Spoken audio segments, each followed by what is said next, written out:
I'm Steve Wiggins, and this is the Groundworks Ministries podcast. Now, today we're reading from the book of Romans, chapter 12, and let's focus on verses 3 through 6. For by the grace given to me, I tell everyone among you not to think of himself more highly than he should think. Instead, think sensibly, as God has distributed a measure of faith to each one. Now, as we are many parts in one body, and all the parts do not have the same function, in the same way, we who are many are one body in the Messiah, and individual membership of one another. According to the grace given to us, we have different gifts. Now, years ago, I was leading music on a tour of Israel during their Independence Day. And as the lot fell, my wife and I were given a room in one of the most expensive hotels in Israel. A lot of it had to do with the fact that we had a baby with us. Our son Asher was like maybe less than 6 months old. And alongside Israel's anniversary, there was a global summit of world leaders who were in town to discuss Middle East peace. And many of these leaders were staying in our hotel. President George Bush was staying at the hotel next door, for example. And by the way, if you ever want to hear an Arab yell, just ask him what he thinks about the American president. When the American president decides to go anywhere, regardless of the country that he's visiting, it is a big, big deal. Streets get blocked off, like all the airflow is shut down. Extra security appears as if by magic, and pretty much everyone is inconvenienced. Now, at one point, I was detained at length at a rather inconvenient roadblock when suddenly the president's motorcade drove by, and so I waved, and President Bush waved back. And in his thick Israeli accent, the guy who was standing next to me said, "Who does he think that he is?" Who does he think he is? Well, that fellow's question is precisely the point of today's passage. Who do you think you are?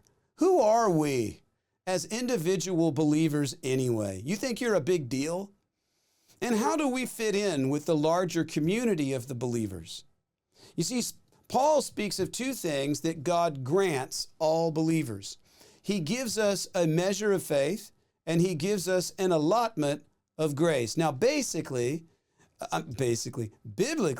I'm not convinced that God actually gives people faith, like an automatic download, right? Rather, in the Bible, God reveals his way by the power of his Spirit, and then he gives us opportunities to faithfully act upon that revelation of the truth or a calling of the Lord.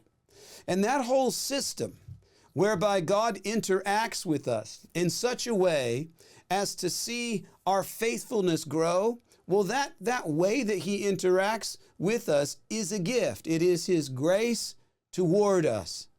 It is said that faith is like a muscle. It grows when we work it out, and it shrinks when we forsake it. So, if you want your faith to grow, then start being diligent with small faith things. When God faithfully responds to your faithful obedience to his call, well, then you're encouraged, and then your faith has increased.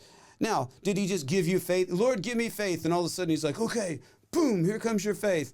That's not the way it works. God, give me faith. He goes, okay, I need you to be faithful in this. If you want your faith to grow, you need to be faithful in this.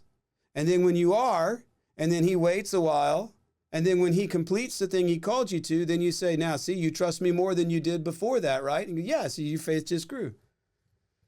God's grace is not just about eternal salvation. And sure, we are saved by grace through faith alone, but God also calls believers to be his hands and his feet in the world. That's a gift, that I get to play a role. And where God guides, God provides. And so he graces all believers. He gifts all believers with spiritual tools to put in our tool belts. And these are the things which are needed to complete his objectives. Those God-gifted spiritual tools are not for our glory, but for God's. And in neither of these scenarios is there any boasting. All that we have done we owe to the Lord. Therefore, while some of us may have more high profile or maybe even more lucrative jobs by God's grace, we are also equal in His eyes with respect to salvation. He loves each of us the same. And we wouldn't have anything were it not for the Lord. So let's spend the rest of today thanking the Lord for His grace and then asking us for more opportunities in which to be faithful. I'm Steve Wiggins, and this is the Groundworks Ministries podcast. Now, Groundworks Ministries operates entirely through financial donations from faithful people just like you. And yes, we need your monthly support. We really do. Donating is secure and it's easy at our website, groundworksministries.com. You know, another way to help is to tell people about Groundworks Ministries. Share these podcasts with friends and family and on your social media. And of course, you can always direct folks to our website, groundworksministries.com.